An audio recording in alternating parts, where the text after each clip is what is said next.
जय श्री राम, जय श्री राम, जय श्री राम, जय श्री राम।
भ्रष्टाचार का मैं दुश्मन और विकास का मैं सारथी हूँ। हाँ, मैं भारतीयों का भाजपा हूँ। मैंने सबके साथ, सबके विश्वास और सबके प्रयास से सबका विकास किया है। राजस्थान में सरकार न होते हुए भी मैंने प्रदेश को एक्सप्रेस वे से सजाया और कई नेशनल हाईवे से संवारा है। वही वंदे भारत एक्सप्रेस से राजस्थान पर 4 चांद लगाया है। राजस्थान में मैंने 18.5 लाख गरीबों को पक्का घर, 46,82,000 घरों में नल से जल, 2,62,00,000 घरों में बिजली, 70 लाख घरों में एलपीजी, 4,60,00,000 गरीबों को अन्न और 2,45,00,000 गरीबों को स्वास्थ्य सुरक्षा कवच दिया है। भाजपा की ही मेहनत से आज युवा कुशल, किसान खुशहाल और महिलाएं आत्मनिर्भर बनी है। वहीं अब मेरे साथ आपको राजस्थान अभियान से जुड़कर राजस्थान के विकास को और आगे बढ़ाने के लिए हर राजस्थानी अपना सुझाव दे सकते हैं, क्योंकि आपका सुझाव हमारा संकल्प है। आप अपने सुझाव विभिन्न स्थानों पर रखी पत्र पेटिका में पत्र डालकर उन तक पहुंचा सकते हैं। वहीं आप अपने सुझाव प्रदेश के हर जिले में मौजूद आपको राजस्थान संकल्प रथ के पास जाकर भी दे सकते हैं और घर बैठे 8140-200-200 पर मिस्ड कॉल देकर या सोशल मीडिया साइट #आपको राजस्थान पर भी आप अपने सुझाव हमें भेज सकते हैं। इसके अलावा आप www.आपको-राजस्थान2023.com वेबसाइट पर भी अपने सुझाव हमें दे सकते हैं। याद रहे, अपना सुझाव जरूर दें, क्योंकि राजस्थान जितना विकसित होगा उतना ही भारत के विकास को भी गति मिलेगी। आपको राजस्थान, सुझाव आपका, संकल्प हमारा। समृद्ध एवं विकसित राजस्थान बनाने के लिए अपना सुझाव भाजपा तक पहुंचाएं। 8140200200 पर मिस्ड कॉल दें अथवा www.आपको-राजस्थान2023.com पर लॉग इन करें।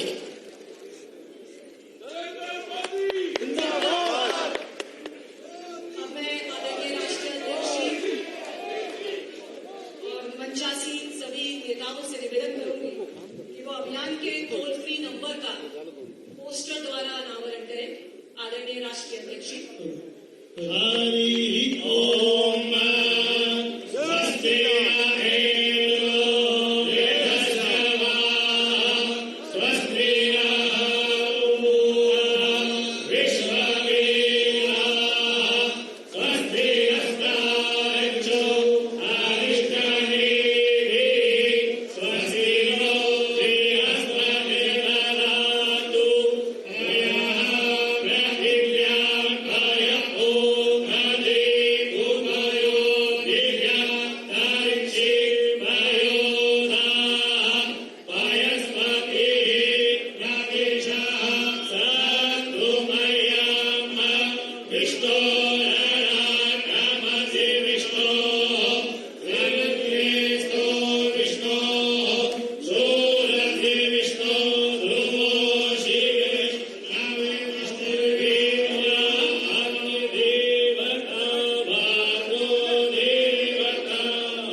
जय श्री राम।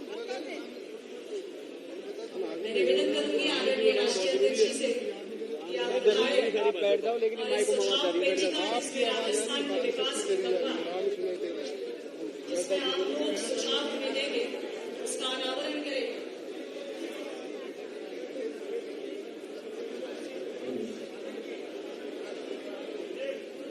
मैं अलग अलग वर्ग से 5 लोगों को बुलाऊंगी जिससे कि इस अभियान का शुरुआत हो।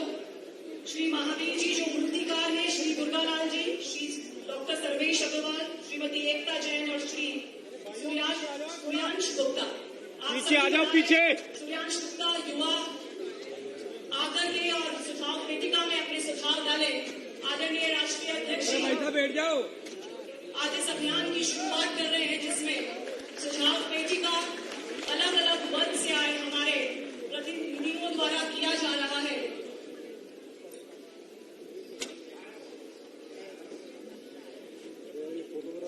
मोबाइल।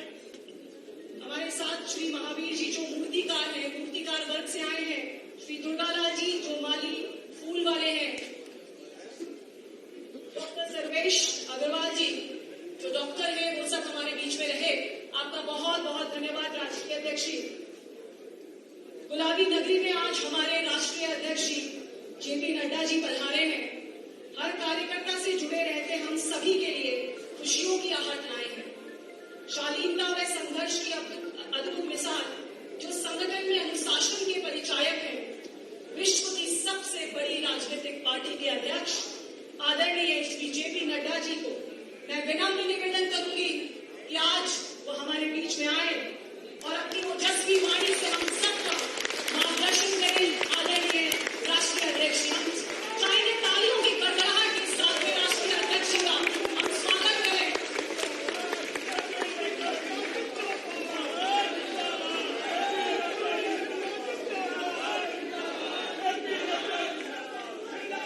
भारत माता की, भारत माता की, भारत माता की।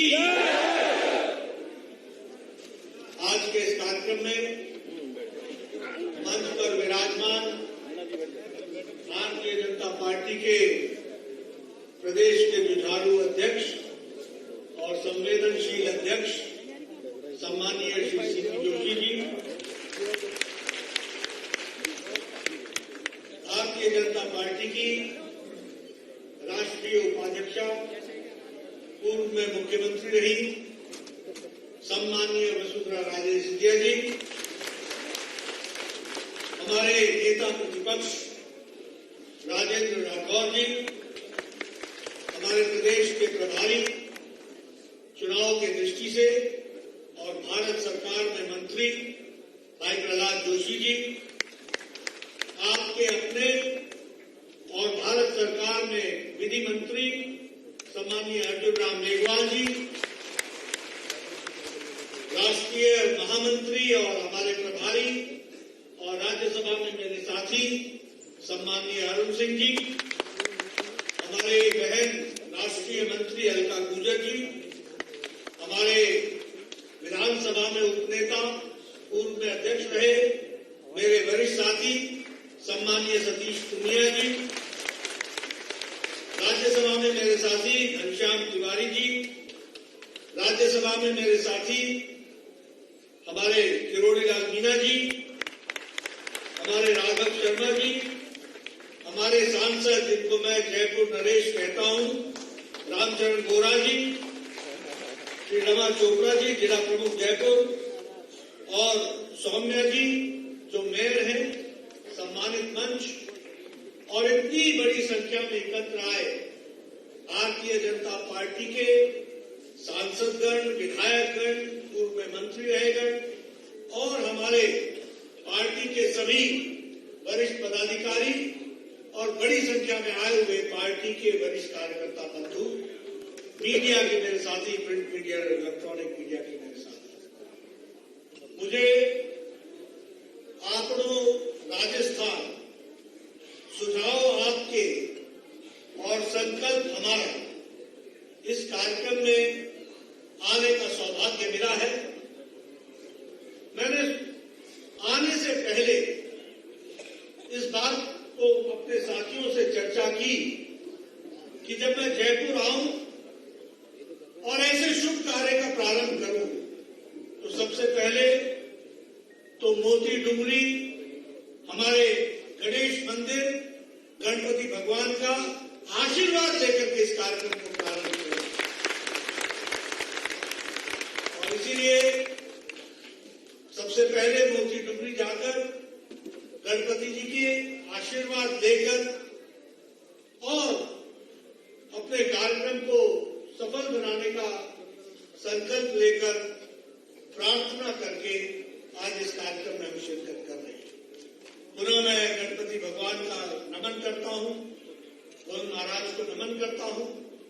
और यह राजस्थान जो समर्पण की भूमि है, जो वीरों की भूमि है, जो संघर्ष की भूमि है, जो तप की भूमि है, ऐसी भूमि को भी मैं नमन करके अपनी बात करता हूं।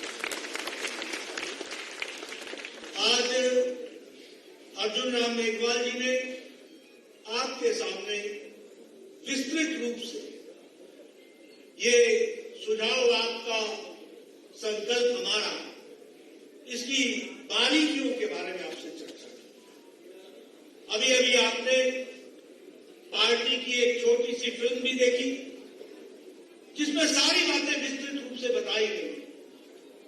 15 दिन की ये यात्रा, 200 विधानसभाओं के क्षेत्र में जाना, हर गांव, हर ढाणी को में लोगों से संपर्क करना, लाखों कार्यकर्ताओं का जुटना और करोड़ों सुझावों को लेकर के किस तरीके से राजस्थान के संकल्प को हम आगे बढ़ाएं, इस कार्यक्रम को आगे लेकर के चलने का संकल्प किया है।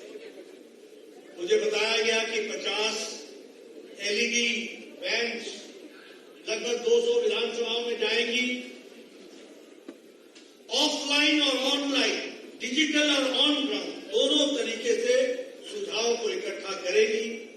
मिस्ड कॉल के माध्यम से भी करेंगी, वेबसाइट के माध्यम से भी करेंगी। यानी पार्टी ने तय किया है कि कोई भी छूट न जाए, जिसका सुझाव हम अपने साथ छोड़ न सके, इस बात का प्रयास हो रहा है। मुझे पूरा विश्वास है कि ये कार्यक्रम सफल होगा और आपको राजस्थान आगे चल करके आपके सुझाव से एक मजबूत और एक विकसित राजस्थान को हम आगे ले चलेंगे, ये मेरा पूरा विश्वास है।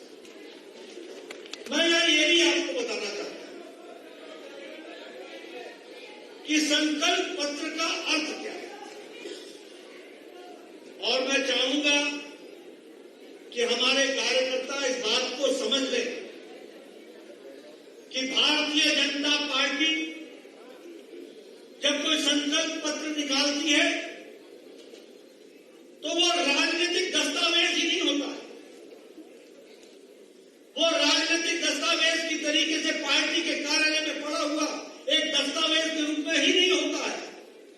वह हमारा आगे कार्य करने का लक्ष्य होता है, जिसको हम पूरा करते हैं। मित्रों, प्रधानमंत्री मोदी जी ने राजनीति की संस्कृति बदल दी। एक समय था, लंबे समय तक कांग्रेस पार्टी ने राज किया, और वो राज कैसा था? वायदे करो, बेवफा हो जाओ, भूल जाओ, जनता को नए लुभावने वाले नारे लेकर के अगले चुनाव में खड़े हो। यही संस्कृति थी। मुझे याद है, मैं लंबे समय तक MLA रहा, और उससे पहले का मुझे याद है, हमारे यहां जब चुनाव होता था तो कांग्रेस पार्टी के नेता चुनाव से पहले जंगलों में चूना लगवाते थे और जनता को बताते थे कि यहां से निकलेगी सड़क, यहां से निकलेगी सड़क, और जनता भी बेचारी भोली भाली गुमराह हो जाती थी, और वो इस आशा में रहती थी कि सड़क बनेगी। चुनाव समाप्त होता था, जनता को चूना लग जाता था, और लोग त्रस्त हो जाते। मैं जो आपसे बातें कर रहा हूं वो जमीन पर खड़ी हुई बातें कर रहा हूं। मैंने वो भी समय देखा है जब चुनाव से पहले हमारे MLA साहब आया करते थे, बोले पानी नहीं पहुंचा, अच्छा मैं कल ही पाइप भिजवाता हूं, और दूसरे दिन तीसरे दिन ट्रक के ट्रक पाइप के ढेर आकर के गांव के सामने रख दिए जाते थे। चुनाव समाप्त होता था, अगले सप्ताह किसी दिन रात को आकर के पाइपों को ट्रक उठाकर ले गए।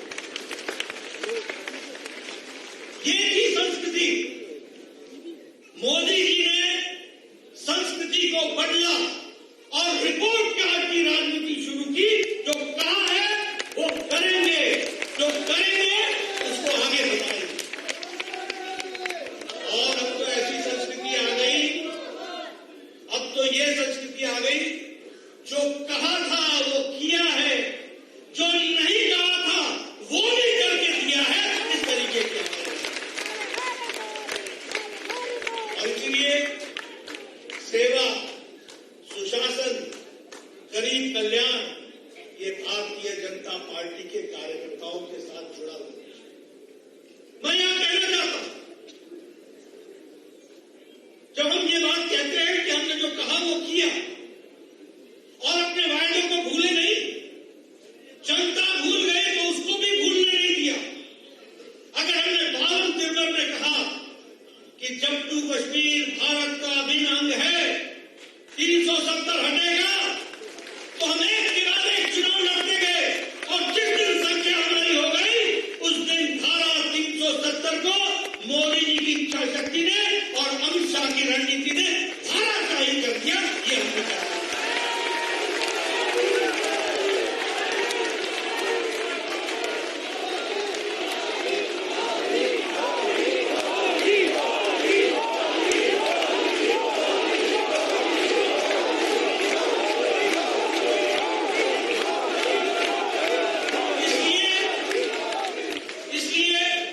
ये संस्कृति जो कहा वो किया, ये संस्कृति का दावेदार कोई और नहीं है।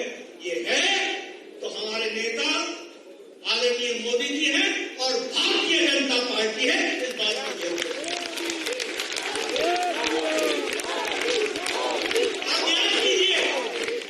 आप याद कीजिए, अटल जी ने बच्चों के लिए शिक्षा मुफ्त हो और सबको शिक्षा मिले, ये 2001 में करके दिया। अब याद कीजिए, हम जनसंघ के दिनों में बोलते थे कि भारत को आणविक शक्ति बनना चाहिए। लोग हमारा मजाक उड़ाते थे, खिल्ली उड़ाते थे, एटम बम बनाएंगे। ये देखो, ये जनसंघ एटम बम, आणविक शक्ति, हमारा मजाक उड़ाते थे, खिल्ली उड़ाते थे। 1978 की दोपहरिया को मई महीने में भारत रत्न अटल बिहारी वाजपेयी अपने घर से बाहर निकलते हैं और दुनिया को बताते हैं कि भारत आणविक शक्ति बन चुका है। ये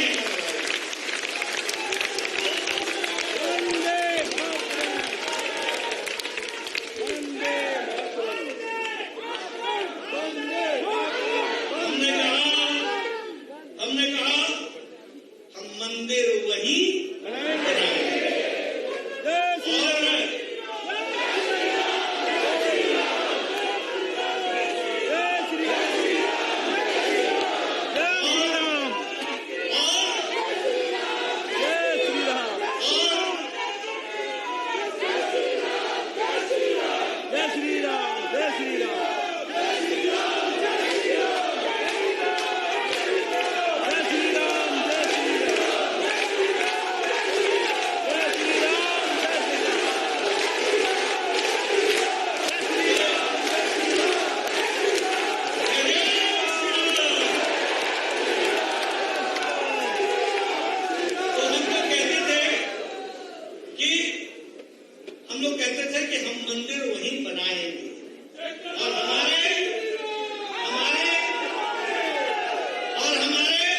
विरोधी हमसे पूछते थे तिथि कब बताएंगे, और अब हम बोलते हैं कि जनवरी में उद्घाटन में आप जरूर आएंगे।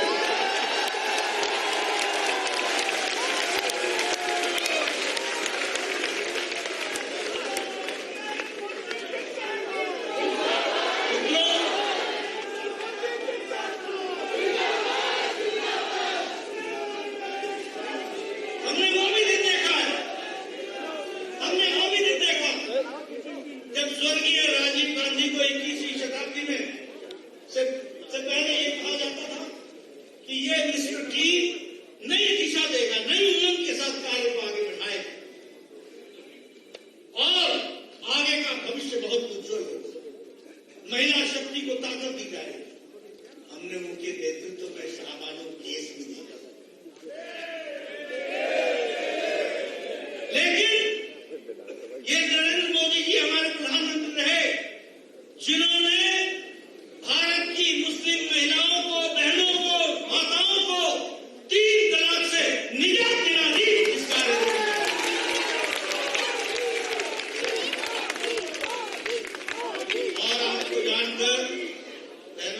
आश्चर्य होगा, पाकिस्तान में 3 तलाक नहीं है, बांग्लादेश में 3 तलाक नहीं है, इंडोनेशिया में 3 तलाक नहीं है, ईरान में 3 तलाक नहीं है, इराक में 3 तलाक नहीं है, सीरिया में 3 तलाक नहीं है। ये हमारे ही देश में 3 तलाक चल रहा था, जिसको समाप्त किया और मुस्लिम बहनों को, माताओं को, बहनों को आजादी दिलाई तो प्रधानमंत्री मोदी जी ने दिलाई है। इसलिए हमारे लिए ये मैनिफेस्टो, ये आंकड़ों, राजस्थान का ये संकल्प पत्र, आपके सुझाव, जिसको हम समेट करके आगे चलेंगे, ये आप सब लोग राजनीति के सीरियस कार्यकर्ता हैं। आप याद रखिए कि भारतीय जनता पार्टी के लिए आने वाला 5 साल का दस्तावेज हमारे कार्य को रूप देने वाला है। इसको मैं यहां ये नहीं कहना चाहूंगा कि उनका मकसद है लूट, उनका मकसद है सरकार में आओ और लूटो, भ्रष्टाचार करो, भाई को भाई से लड़ाओ और जो तुष्टीकरण कर सकता है उसको तुष्टीकरण को आगे बढ़ाओ। ये उनका उद्देश्य है।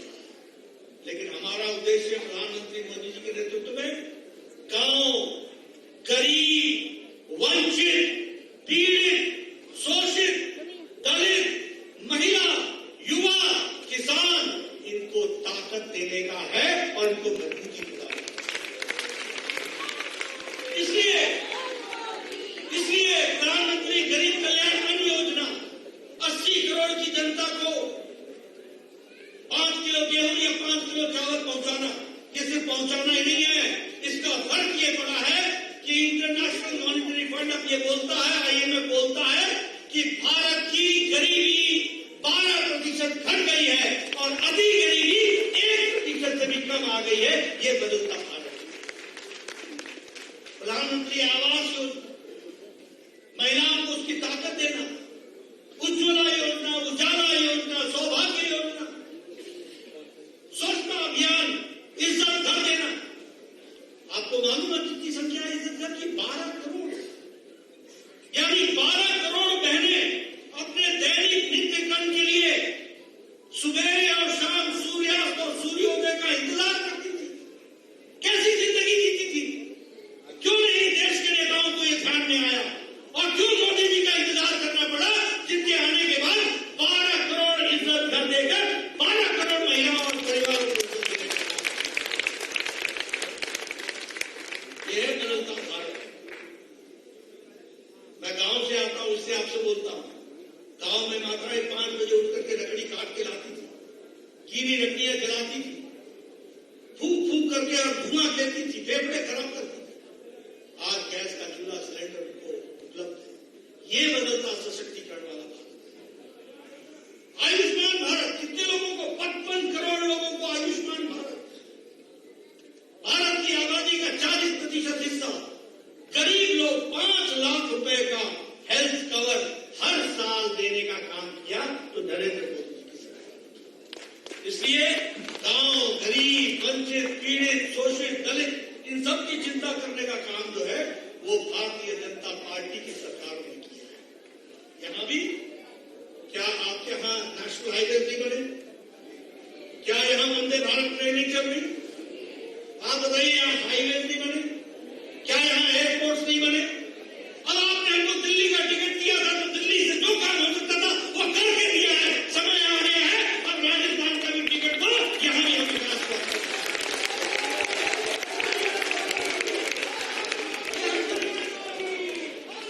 हमने हर दृष्टि से, विकास की दृष्टि से, हर एक दृष्टि से हर काम को आगे बढ़ाने का काम किया है। लेकिन अभी मैं रास्ते में आकर के देख रहा 2030 मैंने कहा कि गिनती भूल गई क्या? 2030 के पहले 2023 आता है। अरे पहला पड़ाव तो पार करो। 30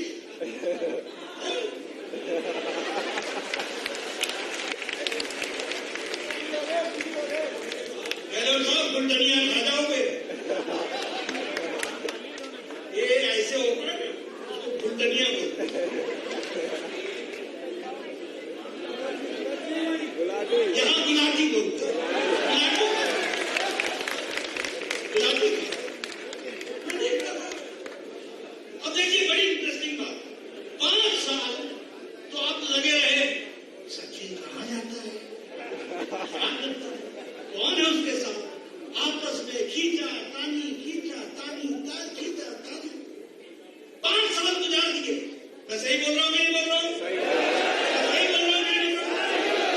5 साल गुजार दिए खींचा तानी, और अपने तरफ एमएलए खींचने के लिए इनको दी हर तरीके की छूट, और उन्होंने मचाई हर किस्म की लूट। मैं सही बोल रहा हूँ कि नहीं बोल रहा हूँ? सही बोल रहा हूँ कि नहीं बोल रहा हूँ? अब इनको घर बैठाओ और भारतीय जनता पार्टी को काम दो, ताकि वो काम करके आगे बढ़े। भारतीय जनता पार्टी भ्रष्टाचार नए रिकॉर्ड, मुझे बताया गया कि किसी सरकारी दफ्तर से सोने के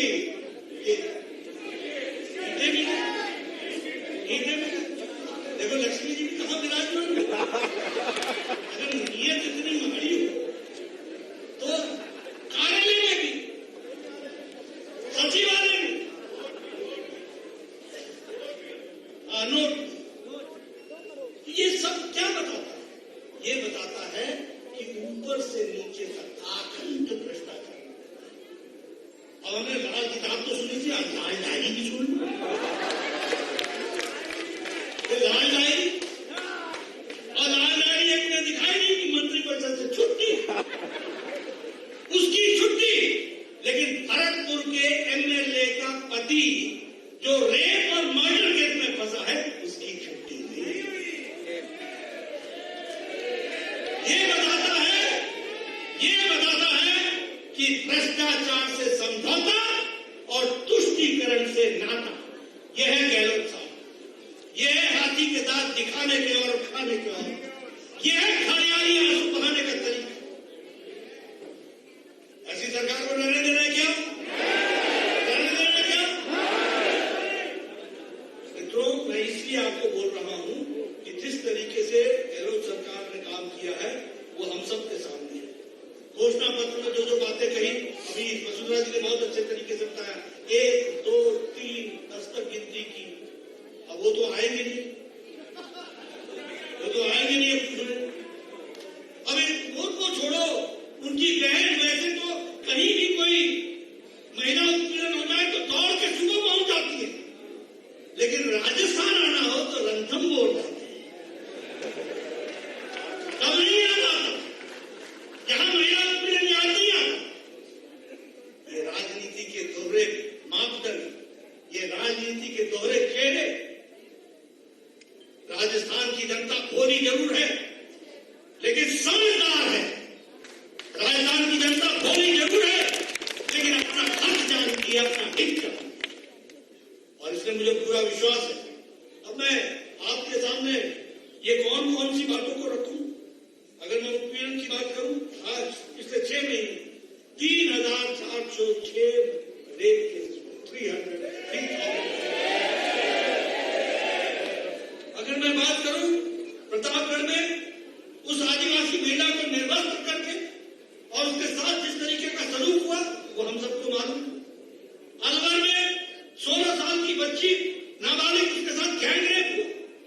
भीलवाड़ा में बच्ची को के साथ रेप हुआ, बाद में उसको भट्टी में जला दिया गया। क्या है ये? आप बताइए, राजस्थान की संस्कृति है क्या? राजस्थान को बदनाम कौन कर रहा है? अशोक गहलोत की करतूतें कर, अशोक गहलोत की करतूतें कर। बताइए, ऐसे लोगों को रहने देना है कुर्सी पर क्या? रहने देना है क्या? रहने देना है क्या? रहने देना है क्या?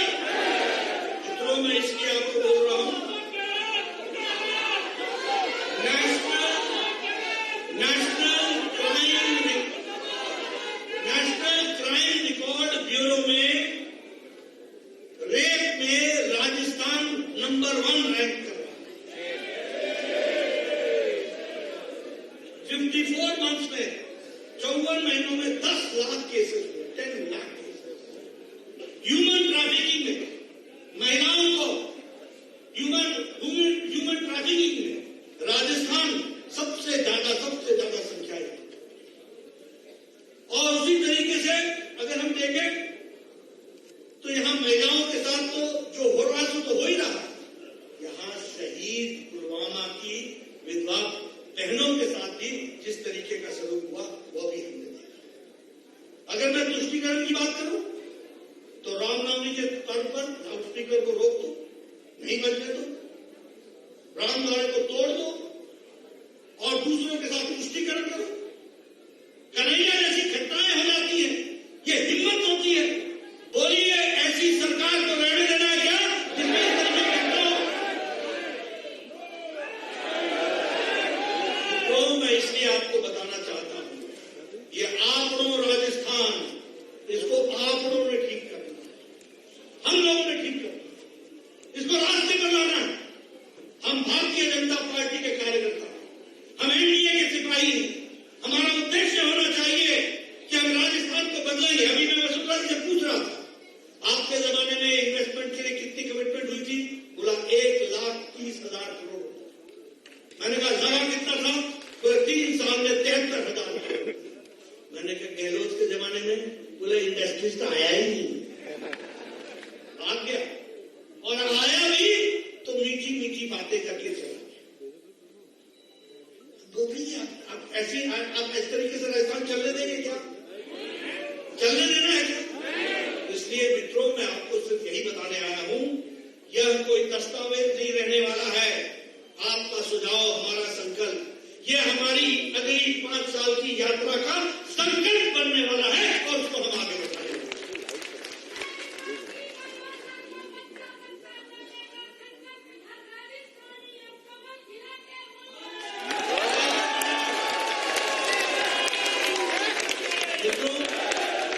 इसलिए मैं आपको एक निवेदन करने के लिए आया हूं, आप सब लोग कमर कस लें। हम एक सीरियस राजनीतिक कार्यकर्ता हैं, हमसे लोगों की आशाएं, लाखों करोड़ों लोगों को दृष्टि दिशा को हमको साकार करना ये हमारा कर्तव्य है और इसलिए हमारे कंधों पर बहुत बड़ी जिम्मेवारी है। मुझे पूरा विश्वास है कि आप सब लोग मिलकर इस जिम्मेवारी को निभाएंगे और अपने राजस्थान को सुंदर बनाएंगे, विकसित बनाएंगे।